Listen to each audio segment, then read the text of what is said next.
Good evening, everybody. My name is Patrick McGlinchy, and I'm the Director of Programs here at Keystone Montessori School. Tonight, we're going to have a conversation about the sensorial area of the classroom, as well as the math area of the classroom. My good friend Amanda Franklin will talk to us about the sensorial area of the classroom, and I'll talk to you about the math area. We're going to go over different activities and different lessons we present to the children. This will not be all inclusive, and we won't go through everything. The idea of tonight is to give you a better idea of what your children are talking about when they come home and say to you, I used the binomial cube, or I was doing the stamp game, or something like that. So before we do that, I'd like to do a little housekeeping, if you don't mind. I'm going to ask that everybody put themselves on mute. I'm also going to let you know that we are recording this for other families who can't attend tonight.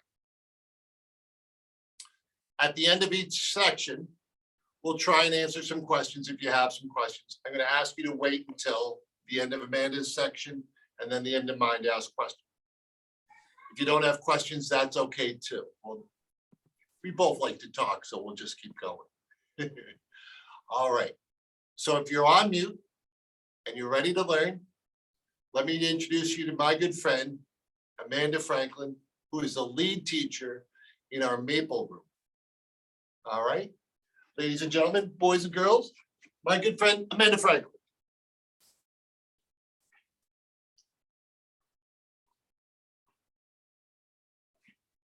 Hi, everyone. This is Franklin here. I hope you're having a good night. I hope you're settled in, you're nice and warm and cozy in your homes, and ready to see a little bit more about our classrooms. I'm going to talk to you tonight about the sensorial area. I've been very busy with all these things this year. It's been kind of a crazy year, so memorization of extra things haven't been my strong point. So I'm going to read a little bit of things from paper. Please forgive me. So while I was in my teacher's training, we had to write a lot of papers, and eventually you kind of run out of inspiration. So when I got to the sensorial area of the classroom, I was at a loss for where to begin. I decided to try to drum up some inspiration by going through the dictionary and finding some definitions for sensorial and sensory and things like that to see if that might spark some interest. So one of my first definitions that I came across was a sense in which a body perceives, processes, or responds to external stimuli. Factual, yes, not very inspiring for me. So I kept going and I kept looking and I finally found it. I found the definition that said sense, a noun, body power. Those words kind of articulated very clearly exactly how I felt about the sensorial area. It struck me that it's just the most perfect way of describing the senses, as if they're our own personal superpowers. Our senses are something that we use often in so many different ways. We typically aren't even conscious of how much we depend on them. Through our senses, we draw in information about the world around us. We're able to sift through and isolate crucial information to help aid us in our daily life. Body power is something we all have. Dr. Maria Montessori recognized the importance of this power. She found the advancement of our senses so crucial to our development, an entire portion of the pedagogy is devoted to it. According to Dr. Montessori, the purpose of the sensorial area is to refine, educate the senses by isolating one specific sense at a time, maximizing its refinement. It's also designed to capitalize on the child's naturally occurring sensitive periods. These are times in the child's development in which he or she is uniquely well suited for absorbing or acquiring particular skills or information.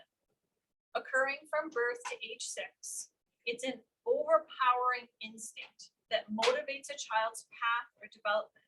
It can be identified by observing a child's internal internally motivated, intense focus or concentration on a specific area. And it typically occurs, but not always, is defined by certain age ranges. There's an extreme focus that does not tire them. It comes from the inside out, from the unconscious to the conscious, a kind of internal drive. The sensitive periods for movement are from birth to 1. Language, birth to about 6 years old. Small objects is 1 to 4 years old. Order is about 2 to 4 years old. Music, 2 to 6 years old. Grace and courtesy, 2 to 6 years old. Refining those senses is 2 to 6 years old. Writing, 3 to 4. Reading, 3 to 5. And special relationships and mathematics are 4 to 6 years old. The materials in the sensorial area are organized in relation to the 5 major senses: visual, muscular, tactile, touch, olfactory, smell, auditory, hearing, and gustorial, taste. They're both designed to isolate single qualities and are organized into specific areas on the shelves. They go from top to bottom and left to right. They are designed to be simple to complex, concrete to abstract, to aid in the building and refining of the senses.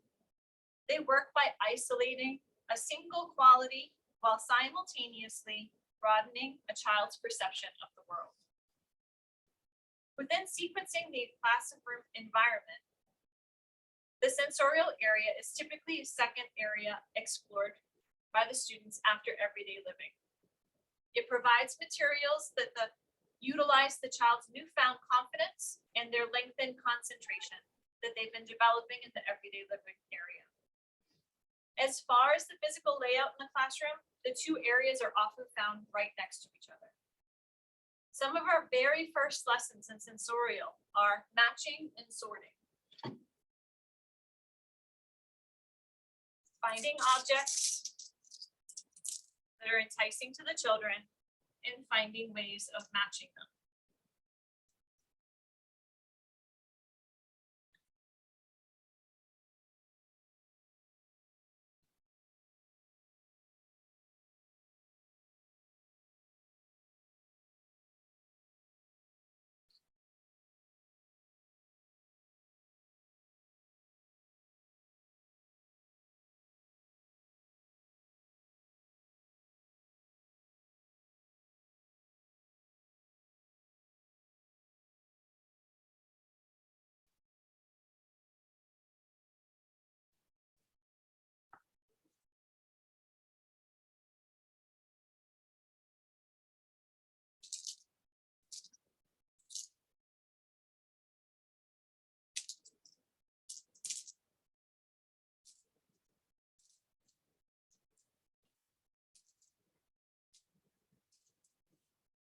So a few things about a lesson like this. We're capitalizing on the child being interested in the objects. The container that they're in is enticing. The way it closes is also developing on their fine motor. So it's overlapping with the practical life area and bringing in the isolating of the senses of visual discrimination and matching specific stones. As it goes on, it gets more complex. We add more details. We might add a tool. In this case, we're matching snowflakes. We have large snowflakes and a match of the tiny ones, and we're using a magnifying glass as a tool to help refine. We may also even introduce things about our curriculum. Right now we're studying Europe and England, and we have some matching the crown jewels. Next, we'll move on to sorting. We're sorting by size, color, form,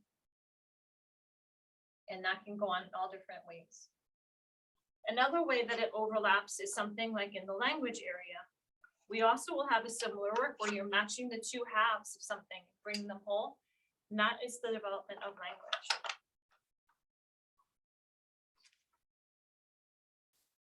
Let me see where I'm at. Sorry about that.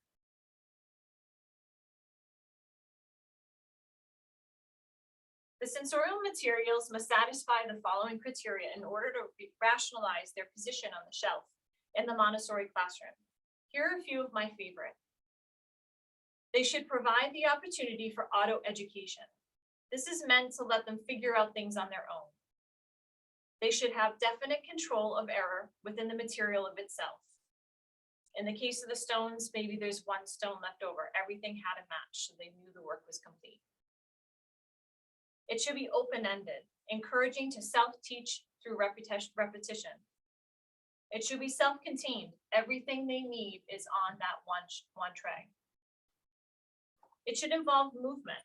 A lot of the times we'll set up rugs further away from the area to be able to create some movement. They're going to carry the materials, put them down, bring them back.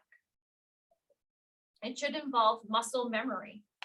A lot of the materials are very tactile. We use our fingers to trace them to bring muscle memory along with the vocabulary that will go with it. And it should allow for creative expression. For example, the red rods is something that we use, and then later on, once they're done with the original lessons, they may take them and make them into a maze or something that's more creative. Lastly, the materials are intended to make it possible to combine other materials. Often you'll see the pink tower and the brown stair kind of combined to make new combinations. Many materials have extensions. The extensions allow the child to take the material further, to further solidify the concept of the mastering.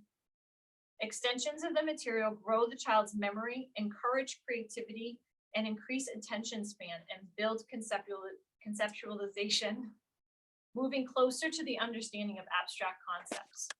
Common extensions can include learning the related vocabulary through a 3-period lesson, combining two different of materials together using a blindfold, recognizing the removal of an object using a pattern card, making a booklet, or involving the environment. For example, a child studying the concept of the geometric solids could search for the cylinders as in the classroom environment. Part of the brilliance of the Montessori classroom is how all the different areas overlap. The children build on the inner knowledge that they've gained through the manipulation of the sensorial materials as they venture into the other areas of the classroom. As in math, the materials and the sensorial area provide a subconscious introduction to the basic and higher level of math functions. Perceptions of similarities, differences, and gradations are all concepts necessary for math. Through grading materials such as the pink tower from largest to smallest, the child is preparing him or herself for the understanding of the quantities in math. The red rods teach length, sequencing, and equals. Many materials have a base of 10, which serves as an introduction to the decimal system. The same sensory materials are often overlapping, such as the red rods. They transition seamlessly into the math area.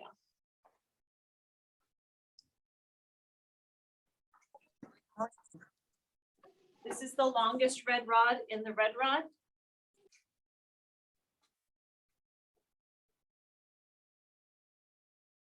This is the longest red rod in the number rods.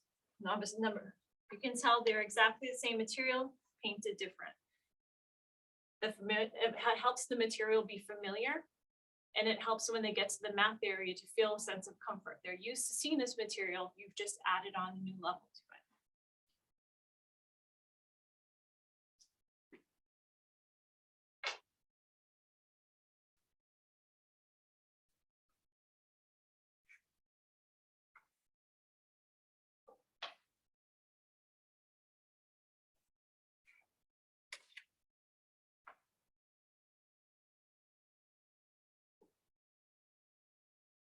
You'll notice, like in the everyday living area, there are a few words that are used in the presentation of a lesson, especially in the first introduction. The sensorial area holds many paths directly related to the language area. Sensorial materials develop the child's perceptual abilities, visual and auditory discrimination, and the ability to compare and classify, which are all required skills for the written language. Tactile exercises develop lightness of touch and movement from left to right. Tracing forms in the geometric cabinet train the eye for exactness of shape and the muscles of the hand and the finger to trace the outline. Form preparation for forming letters. Muscle control is further developed in the preparation of the hand for holding tools, developing the pincher grip that you would need for the knobless cylinders.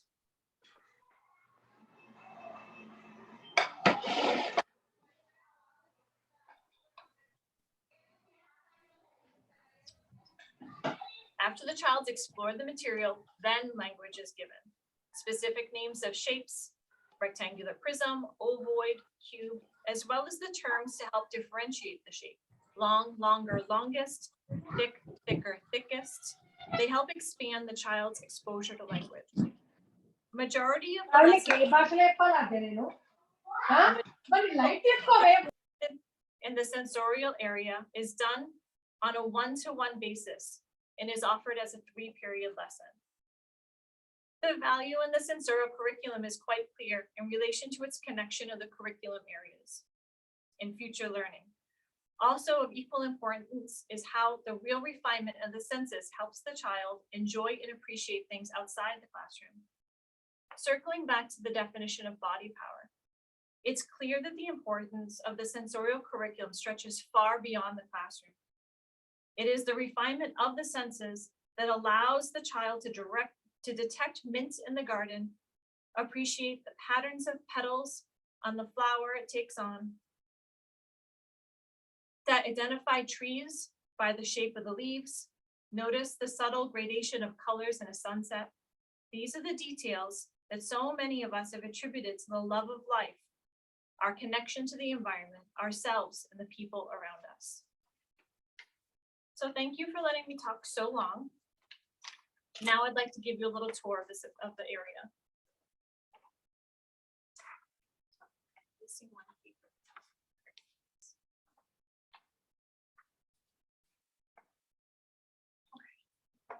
Here we go. One of the first lessons that we'll give is the pink tower lesson. We talked about matching. This is one of the first things that children will do once they come over to the sensorial area. One of the first lessons that they'll see in a more formal basis is the pink tower. I'm going to give you that lesson now. Typically, we would also keep the pink tower further away from the rug, talking about adding movement to all the different materials.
That's one of the first lessons that they're going to see when they come to the sensorial area. Simple, but so much is happening in that lesson. Once they kind of were introduced to this idea of the material, how to manage the material and how to handle them, then we're going to expand to other things that are similar but a little bit different. For example, we have the brown stair. Very similar, 10 pieces. Exactly the same and the height and the width.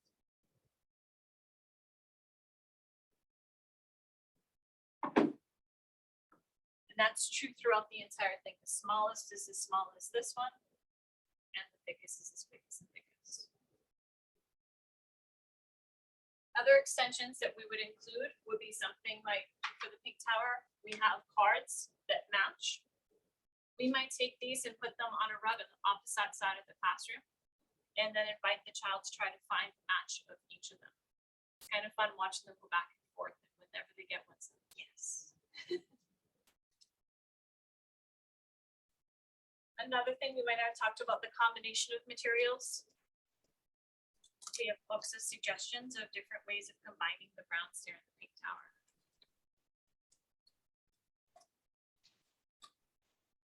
All right, from here, we're going to move over a little bit further.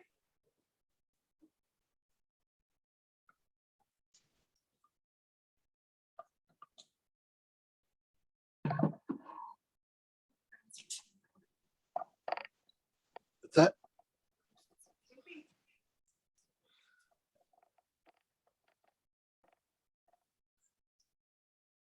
Here's the red rods that we talked about earlier. These are when we were talking about long, longer, longest. They're going to grade them by size. There's always an element of, at the end of a lesson, kind of touching the materials to add to the tactile nature of how everything is so different just by subtleties.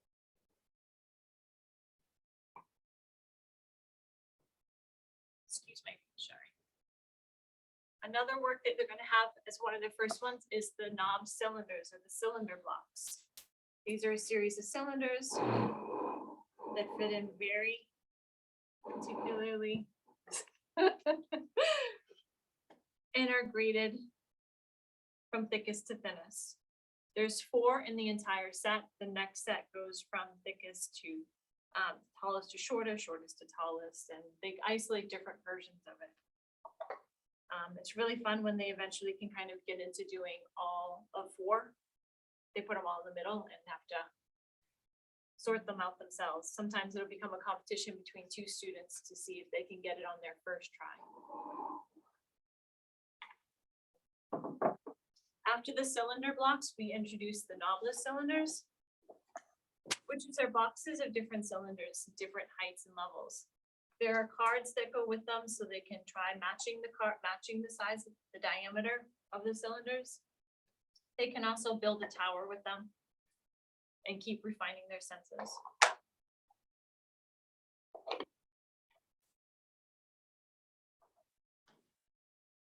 There are 4 different ones in this set as well.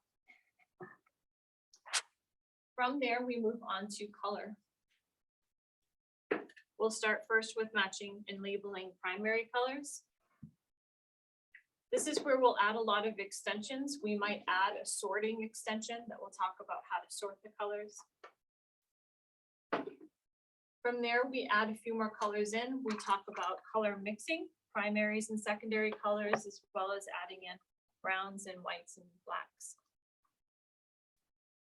Again, we'll have other sensorial, other materials that are there. So we have these matching cards that are castles in different colors. So not only can they match these castles, but they can also use some of the materials here and add them in to kind of connect it further. This is where the practical life will overlap, and then they'll try matching the things, but using a scooping tool. We'll go even further by grading all the colors by different hues. And talking about how there's different colors within one color. We'll also include examples of objects that hold that color and matching those objects with those colors.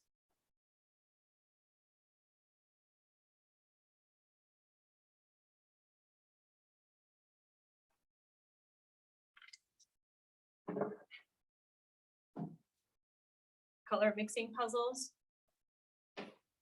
as well as technical color mixing, are big hits in the classroom. Nobody loves anything more than the instant gratification of mixing some colors, putting something on, and a whole new thing appears.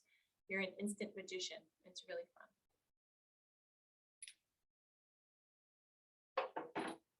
We'll continue with many extensions in the color area as well as other areas.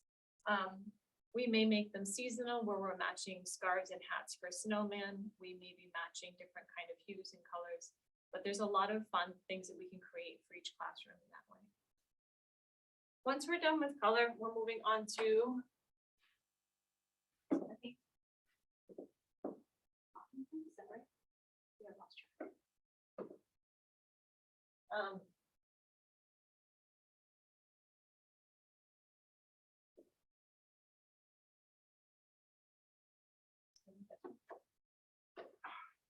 We're going to move into some of these. That is here.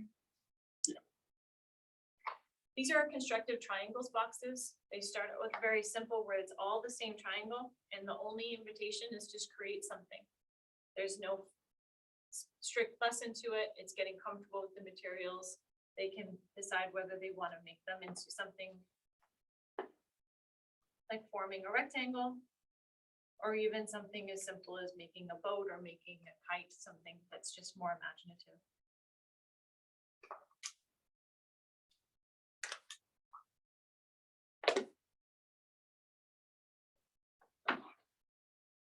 From there, they'll expand into talking about things like how many different ways there are to make a triangle. Then we have the hexagon. The small hexagon box explores a variety of different geometric shapes, as well as the rectangle box. From there, we'll move on to the cubes. This is the monomial cube.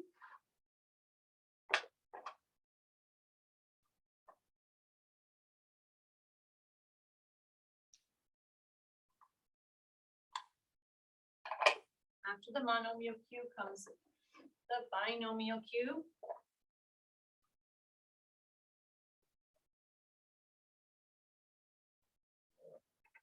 The cube of trinomial.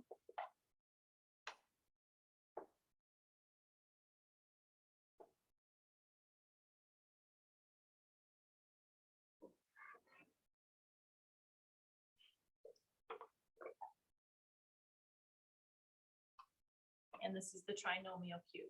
The trinomial cube is connected to the Pythagorean theorem and is the physical manifestation of the equation. If they stay and move on to the elementary, they actually use this cube and create the equation. So it's kind of fun for them to see the material here. And then when they get into the elementary program, the material reappears and they use it in a whole new way.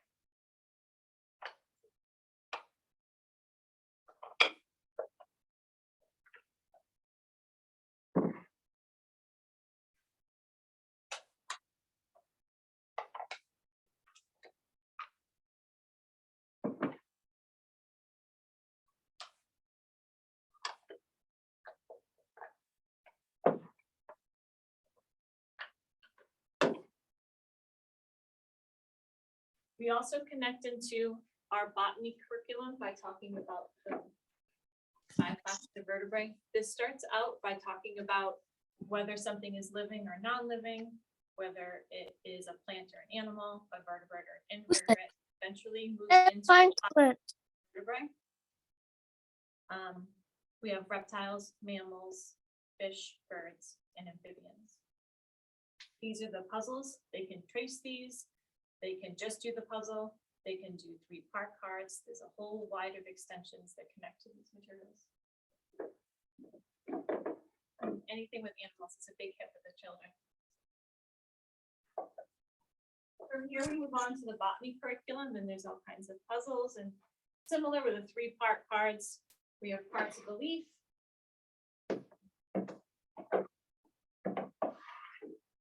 parts of a flower,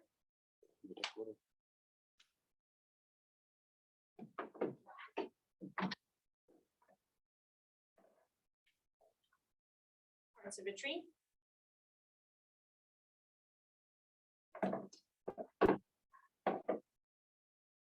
well as many trays of a variety of different leaf shapes. Now, before I started my Montessori training, I always loved nature, but I had no idea there was this many shapes, and there's even more than this. This is just the beginning of the sets.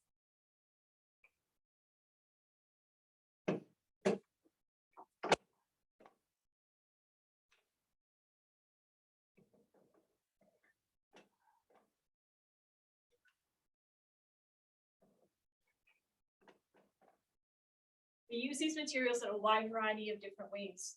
Again, just for the puzzle aspect of taking them apart, putting them back together again, tracing them, push pinning them, creating booklets, creating 3-part cards, and then doing more creative work with them, where maybe they use the pieces to build something different.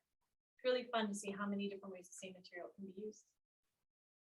We also cross over to the math area in a couple of different ways. These are our fraction cones. We talk about having the different 3s and how they relate to one whole. Also halves and quarters. Very concrete material for a really abstract concept.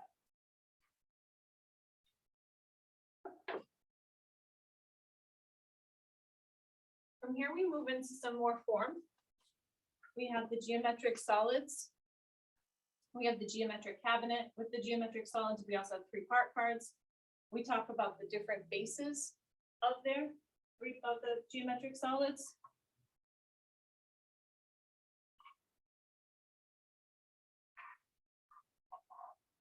And how different materials can connect. So we introduce the materials, we introduce them usually in 3s, and then as all of them are introduced, we'll find other ways of talking about how they have similar bases. The cylinder and the cone, all the different shapes, they have things that are in common.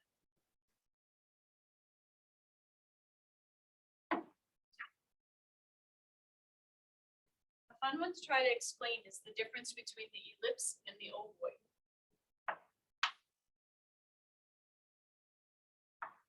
I think it's honestly taking me quite a few years to finally get them down. The ovoid is the egg shape, and the ellipse is even on both sides, more like a football. We talk about how shapes like this have no base.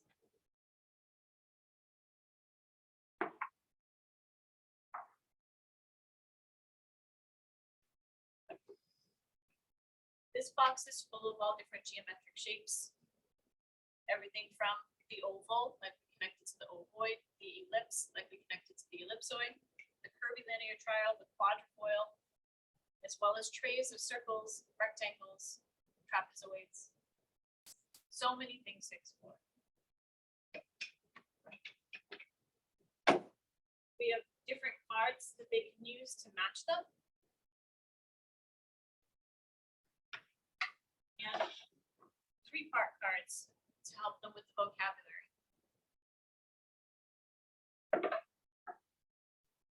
From here, we move forward into with touch.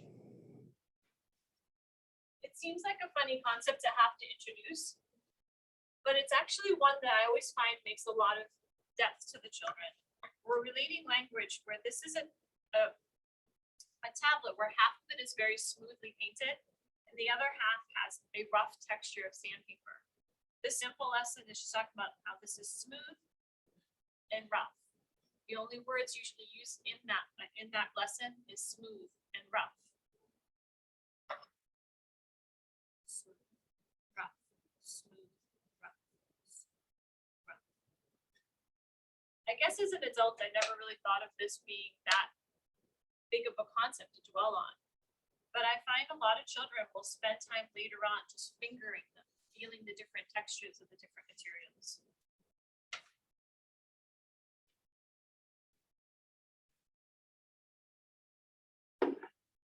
We also have tablets that will help them grade them from roughest to smoothest and pair them and match them by the roughest and the smoothest.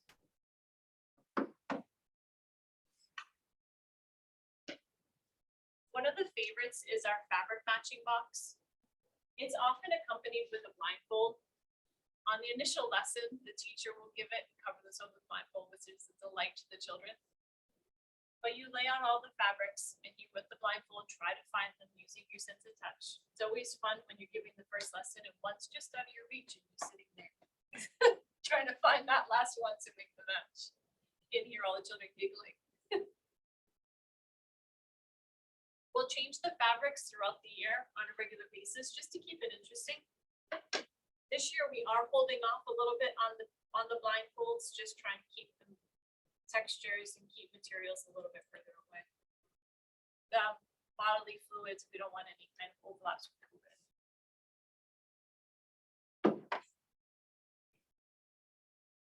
Stereognostic sense is something that we don't talk about that often as adults, but matching something without using any other sense, but your memory of how something might feel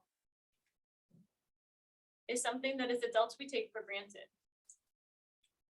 But for children, it's something that's really new to them.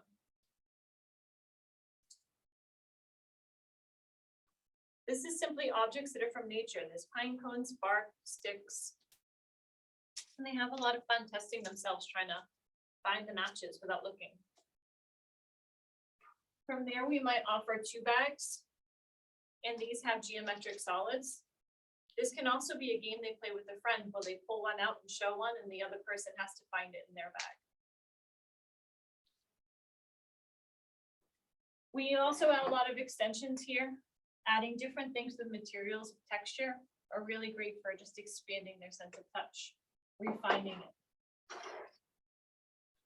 combining different things, and finding matches.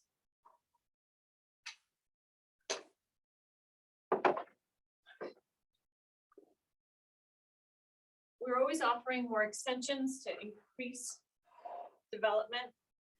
Here we just have all the board of all different geometric solids. They grade from height, so they enjoy matching these. And increasing opportunities of exploration. The mirror makes this super fun to create a whole bunch of patterns.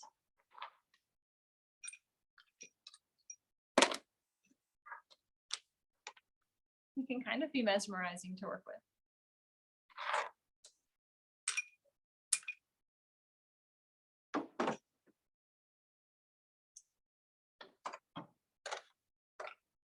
Temperature is something that we also grade.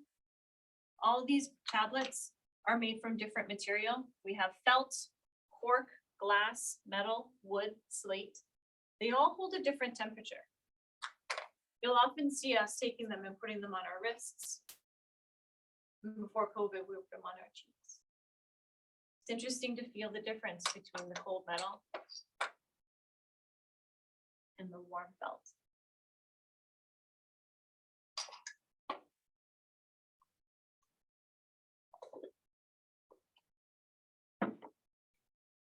Slight differences of weight are put into some of the materials. I would only take these out individually, but that will take us. These are graded. And I wish you could touch these. This is one of those areas of the classroom I wish you could be here with me so you can feel a lot of these materials. These are a different weight than these, and the children are trying to find all their matches and pairs.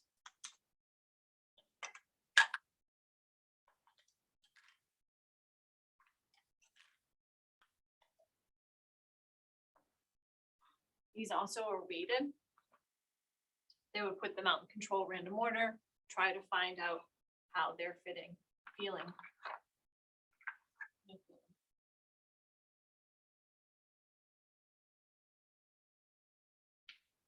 And they would make the match.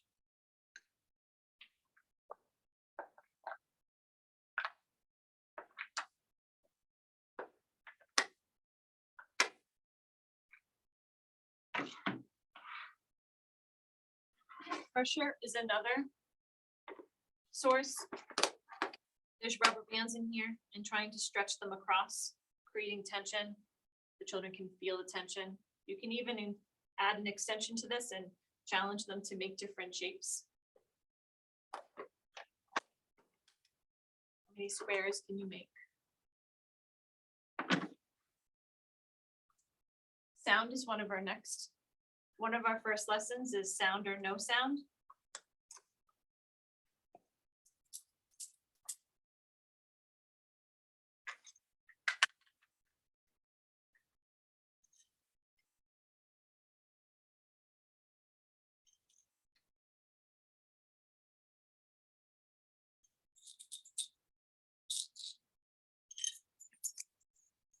So there's just a variety of objects in here that make sound. They can see the objects. In this case, an extension might be to have all of the materials inside eggs or inside a closed container. So they can't see what they are, removing the sense of sight to see that they have sound or identify what they might be. One of our next lessons is the sound cylinders. There are 2 boxes of cylinders. They each have the similar sounds, matching, pairing them up. There's a long lesson that goes with this. They start out with a small amount of cylinders and eventually do all 6 of them. It's really fun to watch them. Being very careful and trying to find those pairs.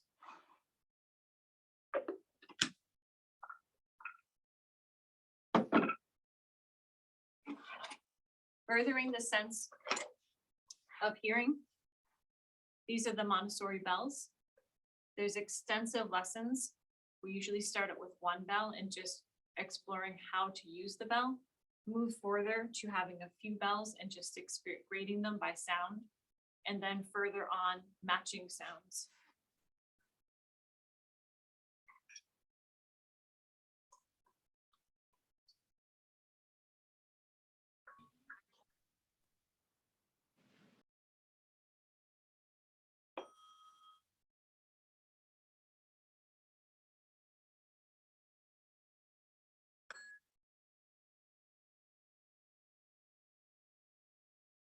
They're a beautiful material.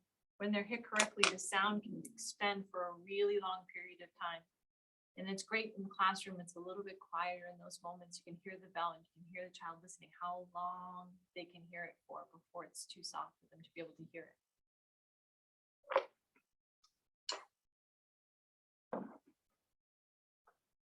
So we've talked about tactile, we've talked about sight, we've talked about sound.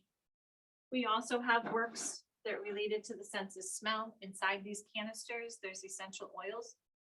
We change them seasonally. Right now, we would have peppermint, cinnamon, gingerbread, and cranberry, kind of having some fall and winter smells in there. Things that we like to smell when it's nice and warm and cozy inside and cold outside. So they would lay them out on the carpet, smell them, try to match them. It's a little more difficult with the mask. I tried to make the sense really intense. We've just started this lesson because it takes time to build up and be ready for these kinds of things. And I'm excited to see how this goes because the mask is going to inhibit, hold back some of that smell. If it doesn't work, then we'll talk about why it doesn't work, and it just gives us a new talking point on how to explore different things. We also have ways of doing the scent and matching it to picture.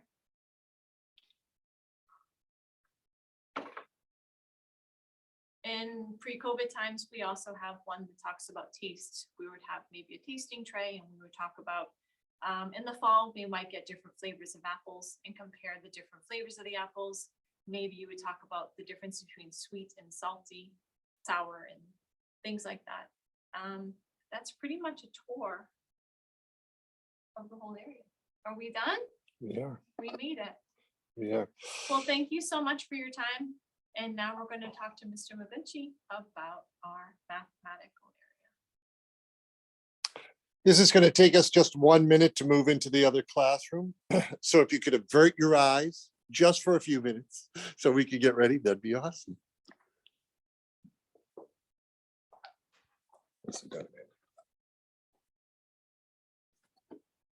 Where are you going to be most Start talking about this.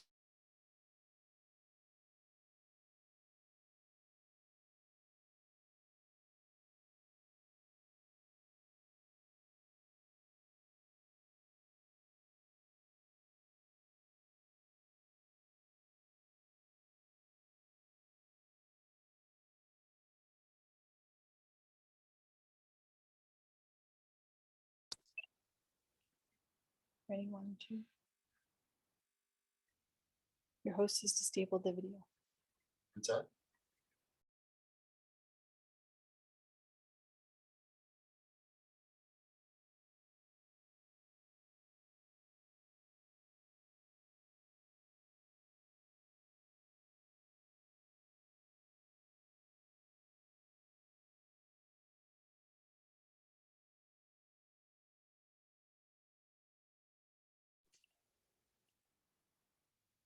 Hey, everybody.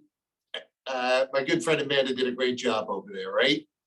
I'm now in the Birch classroom and I'm going to talk to you about math. And Amanda already talked about how different parts of the classroom came into the math area. She was talking about how specifically sensorial. When we first started talking about math in the Montessori classroom, the first thing we're going to talk to them about is quantities. We'll start with our red and when I took my Montessori class, my training, they were called red and blue rods. Our rods are not blue, they're natural color. But we would start with these. We start by counting, using our hand. And again, when we're giving lessons to children, oftentimes they're very quiet. We use as little language as possible, so they're focusing on my hand. But I would show them 1, 1, 2, 1, 2, 3. We first started talking about quantities, and now we're going to introduce symbols. The symbols are a lot like we introduce them a lot like we did our sandpaper letters. These are sandpaper numbers. We'll sit with the child, we'll trace over them, and we'll say the number. I do it 3 times and then ask the child to do it the same. Once they have full grasp of their numbers and their quantities, we start combining them. So this is 1. This is 1, 2.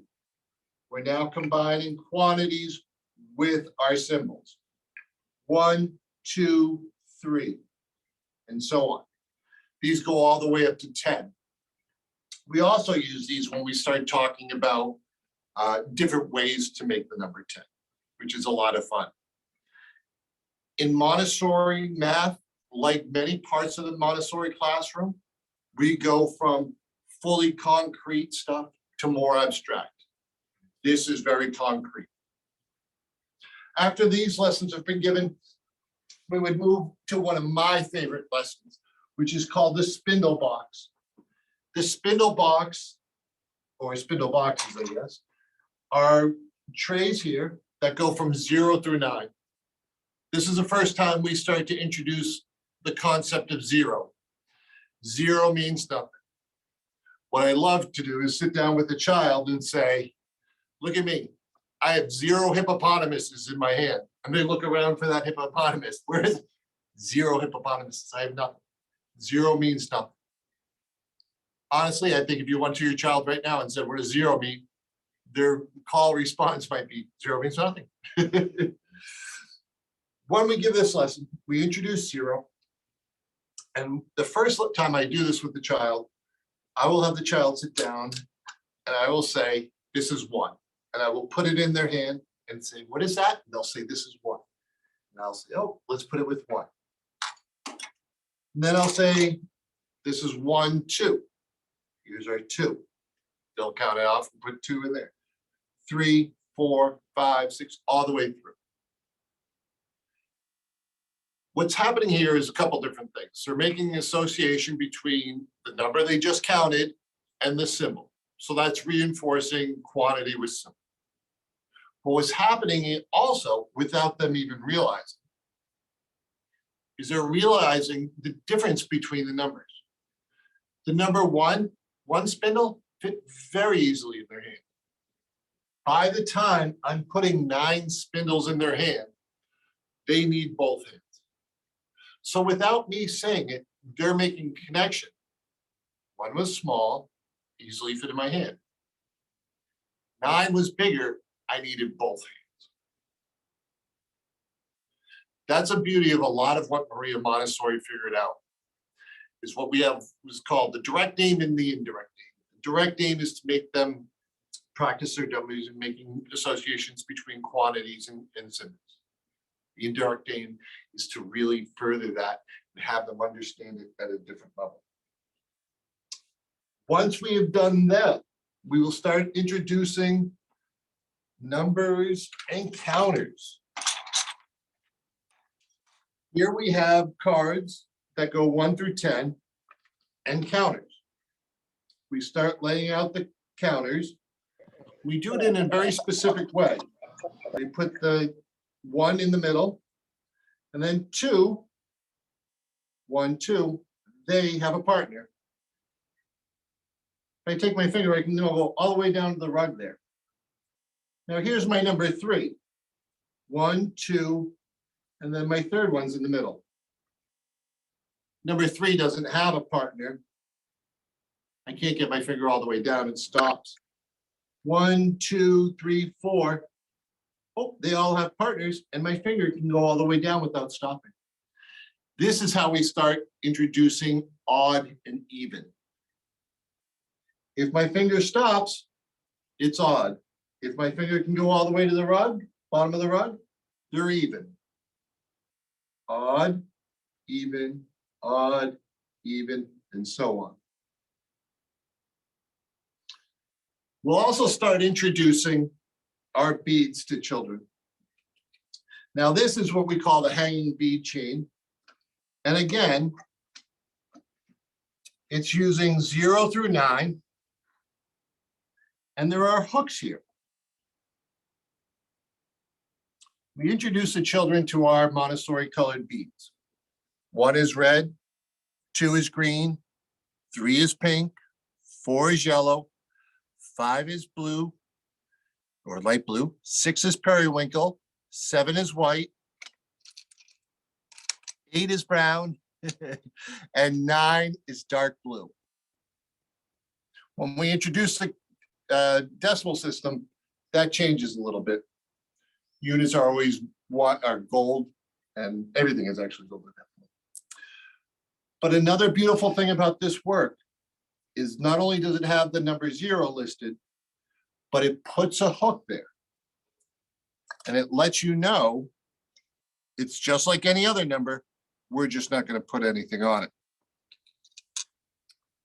So the 0, 1, 1, 2, and so on. This is a work you'll see repeated by children constantly. It's something they work on when they're trying to master something. And you'll also see them take it out. If it's an older child, I often see them use it as sort of a kind of a break between hard works. It kind of helps them refocus. It's a little something easy they know how to do. But again, repetition is a very important part of Montessori. So when I see an older child doing this, I'm like, all right, as long as they're using it correctly, I'm good with that. All right. After we have 0 through 10 mastered, children have 0 through 10 mastered, depending on the child, we can either start with tens and teens, or we can go into the decimal system. I usually use tens and teens, just my personal preference. Different training centers do it in different ways. I was always taught to do tens and teens. So I'm going to introduce you to our tens and teens over here. This work right here is called the teen boards. As you can see, we have the number 10 listed 9 times. Now, what I've told the children is we have our number 10, but we're going to work on our teens. And the first teen is number 11. And number 11 is 10 with an extra unit. After 11 comes our number 12, 13, 14, and so on. I will also explain to them and introduce them to the 10 bar. The 10 bar is 10 beads combined on one wire bar held on. This is our 10 bar. This tells us how many 10s we need. We need 1 10. This tells us how many units we need. We need 1. This is the number 11. This is the number 11.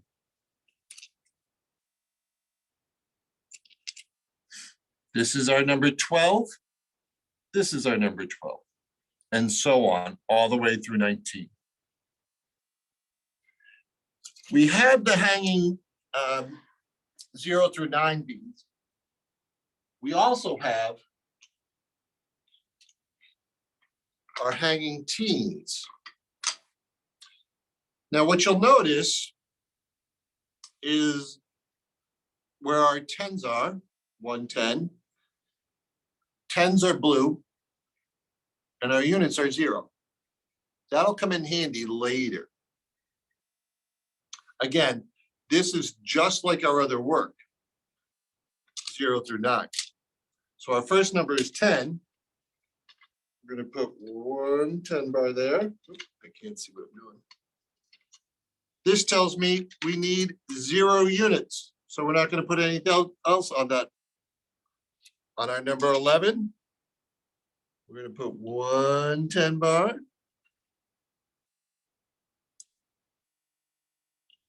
And 1 unit. Again, the red is our 1. The golden beads are our 10. All the way through. When your child has mastered this, there's an extension. We can just start putting random numbers anywhere and they'll fill them out.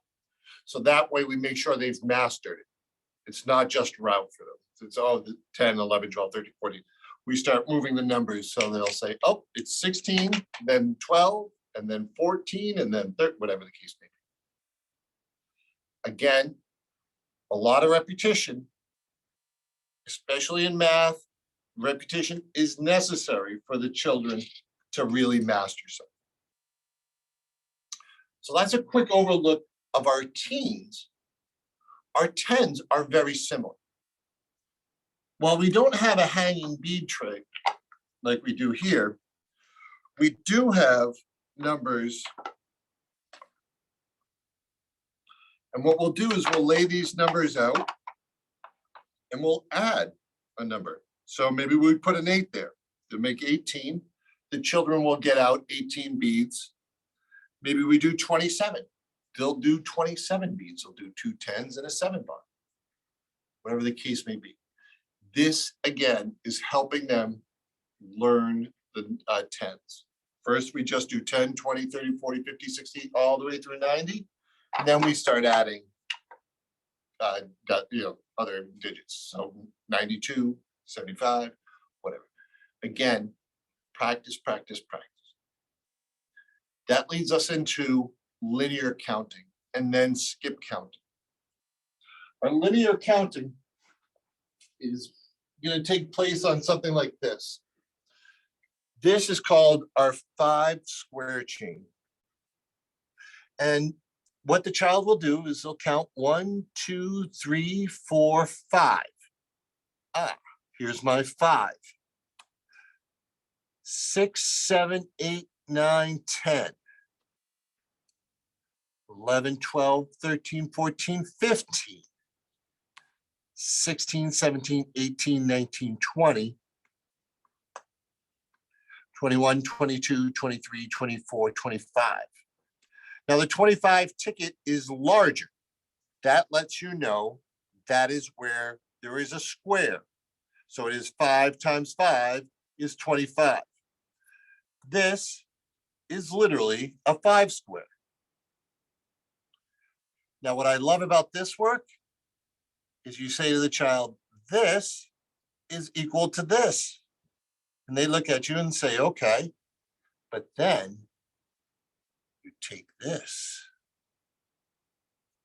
and you say to them, this is the same as this. And it makes that connection for them. We have these chains from 1 all the way to 10. So they'll be counting up to 100. Once they've done the square chain, we introduce them to the long chains or the cube chains. This is our 4 cube. 1, 2, 3, 4, all the way to 64. 16 is still larger because that's the square. If you know 64 is even larger than that because that's our cube. And we lay out our squares at every time we see a square number presented. What happens is this is the actually sort of one of the first steps getting ready for multiplication. They start skip counting, and they're able to do that after a lot of practice.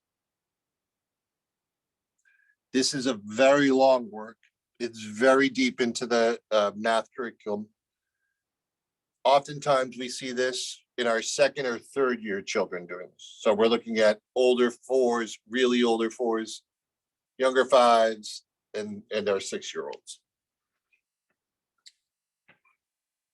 One of the things I wanted to also talk to you about is this is actually what's really interesting. This is called the 100 board. The 100 board is just a board with squares. It has the number 1 here, and there are 100 squares. And here we have 100 tiles. Each one has their own number on it. The children will take these out. Obviously, the first time they do it, they'll do it with the teacher. We'll lay the tiles out. We teach them to organize the tiles first before we put anything on the board. We do 1 through 10, 11 through 20, 21 through 30, all the way down. We organize them in lines. So when they start putting them on the board, it's easier for them to do it. They'll put the numbers 1 through 10, 11 through 20, all the way through to 100. This can be a 2-person work or individual work. It's a very long and intensive work. So often a child might start it one day and finish it the next, which is perfectly fine. But it's very interesting and the kids love it. And what I found very interesting is this wasn't even made by Maria Montessori. I found out it was made by a Dutch company after Maria Montessori had passed. We use it everywhere.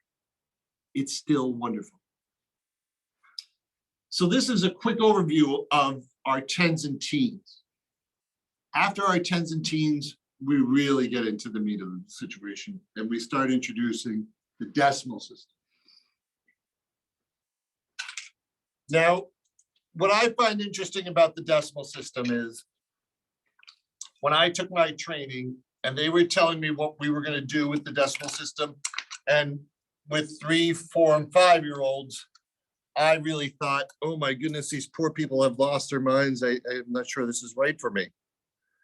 But what I found out was they, obviously knew more than me and really understood what they were doing. This is our unit. It's 1 bead. It's a golden bead. Honestly, these beads are like a calling to the children. They're pretty, they're small, they're super interesting. So that's half of our job, getting them interested in this. So this is our unit bead. This is our 10 bar. Our 10 bar is 10 units stuck together. You need 10 units to make a 10 bar. This is our 100 square.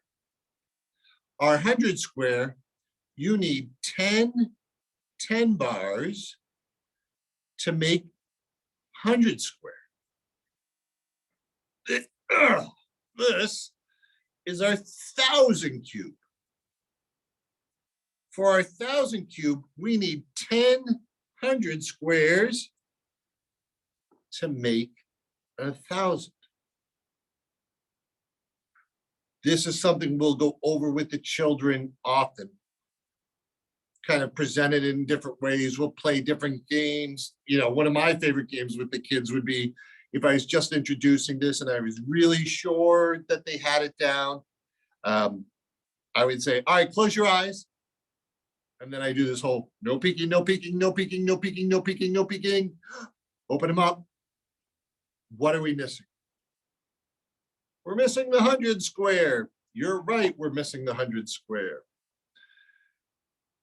It's important that we really focus on this phase of the instruction because this leads into what we're going to do next. So again, a unit, 10 units to make a 10 bar.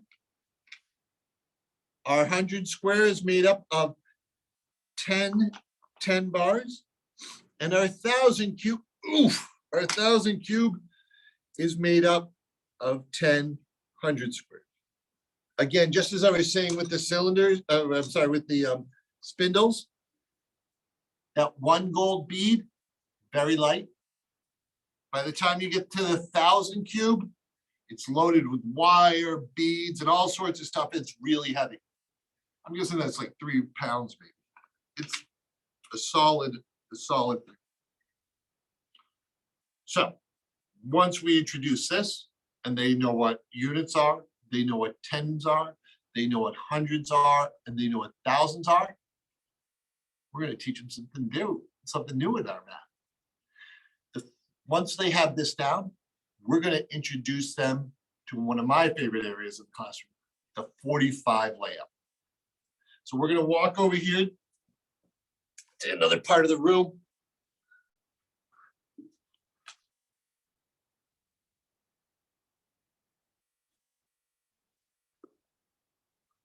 This is our 45 layout. I've already done the work. I figured you did not want to sit here and watch me put out all this work, but let me tell you what is entailed in this. The first thing they're going to do is they're going to take out these cards and they're going to lay them out 1 through 9. Then they're going to do their tens. Remember how over there we were doing the teens and the tens? And I said, notice the tens are blue. This is why they're blue. Tens through 90. Then we do hundreds. We do 100 through 900. We use these wooden squares just because they're lighter and they don't break as much. And then we have our thousands.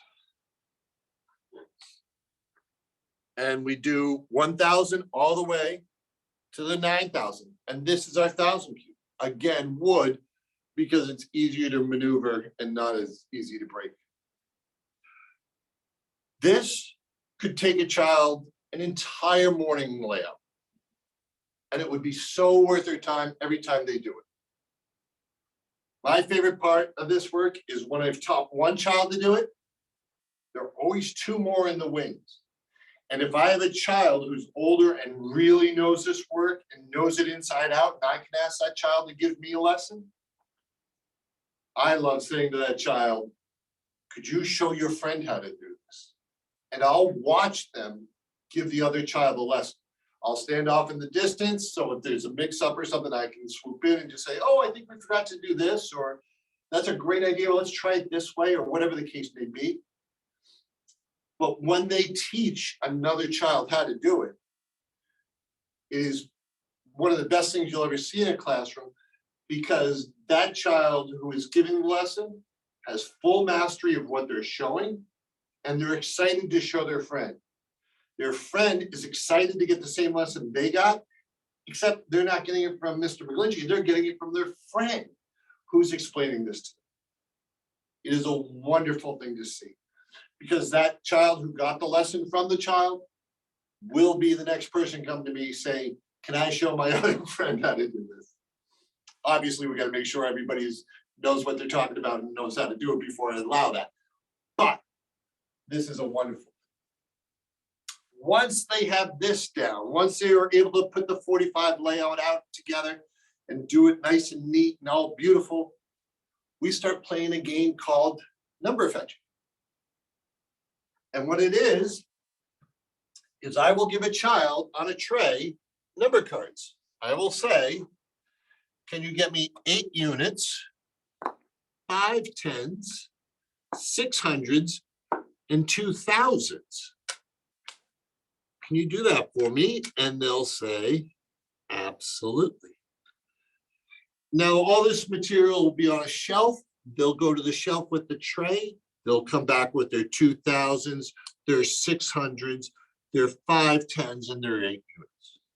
We'll do this several times over and over. We'll actually start with just the tens and the units, then add the hundreds, and then the thousands, just to make sure they have a full grasp on anything and we don't move too quickly. Once they're able to get those numbers for us, we're going to teach them how to add. We have a group of smaller numbers that we'll lay out, again, similar to this without the materials, but I'll give them the numbers and they'll go out and get, you know, their 4 units, their 2 tens, their 300s, and their 1000, and then they'll get the second number. This is what the math problem will look like on the floor for them. Once they have this, I'll put that down the addition sign. Addition for us is always red. And we'll put this line down. We introduce this. We say we're going to bring our units down. We'll bring all our units down and we'll count them. 1, 2, 3, 4, 5, 6, 7, 8, 9. And then we'll bring our tens down. And then our hundreds. And then our thousands. We always teach them to start with the units, then our tens, then the hundreds, and then the thousands. This sometimes is a little bit tough for them because they see the big ones and they want to start with those right away. But we have to always start with our units, tens, hundreds, thousands, because when we get into dynamic addition, which means carrying over, obviously that's going to be an important step. So once they have all this out and they count it, they go back and grab the larger numbers and label their work. The idea is 2 smaller numbers put together equal 1 larger number. From here, we can go on to dynamic addition, as I was saying, but we also use this rug for subtraction as well. Again, units are green, tens are blue, hundreds are red, and our thousands are green as well.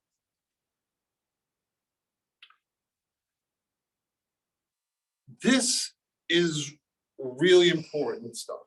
This is, you know, them learning to do math concretely. They have something in their hand. This is 9 units. This is 6 tens. This is 400s. This is 3000s. They can feel this. There is something there. But as I was saying, in Montessori, we go from very concrete to more abstract. I've got a couple abstract things over here I'm going to show you before we wrap up. The first one is our addition strip board.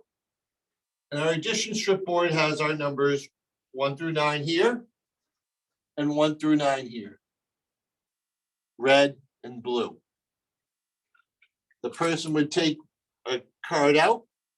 This says not 1 plus 9. I would take my 1.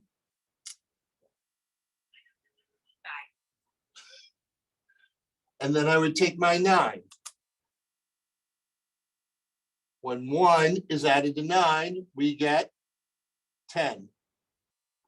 Now they're not holding anything here. It's a little bit more abstract, but they do have something. So it's a little concrete. So it's a little bit further away, right? A little bit more abstract. We have a subtraction board, which is very similar. Has a red and blue, has one of these, and we do subtraction. A more abstract way of doing stuff is when we start doing multiplication. One of the ways we introduce multiplication is using our beads. Here I have a work laid out, it started to lay out, and it was a multiplication of 3. So this is our beads. Our 3 beads are always pink. So it's 3 taken 1 time is 3. This is 3 taken 2 times, which is 6.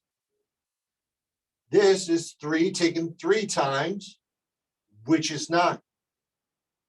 3 taken 4 times is 12. 3 taken 5 times, 15.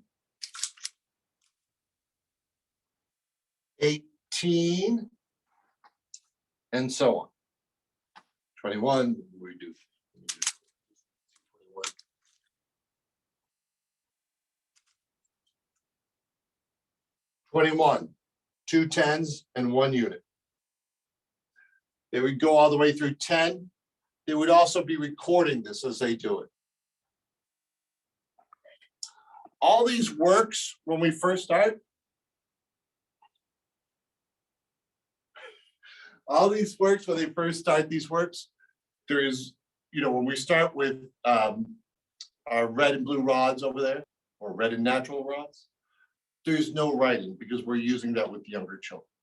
As we move through the math curriculum, we will do a lot of these works without recording. And it's only when we're sure the child is ready to record, we start recording. So oftentimes, we'll do this work with them a couple times before we record their work, and then we might write it in highlighter or in a yellow pencil, and they can trace the numbers if they're still working on the numbers, and then they'll start writing their own. Each child is different and moves at their own pace, and that is part of the beauty of Montessori. Our job as guides or as teachers is to give them a firm, solid base.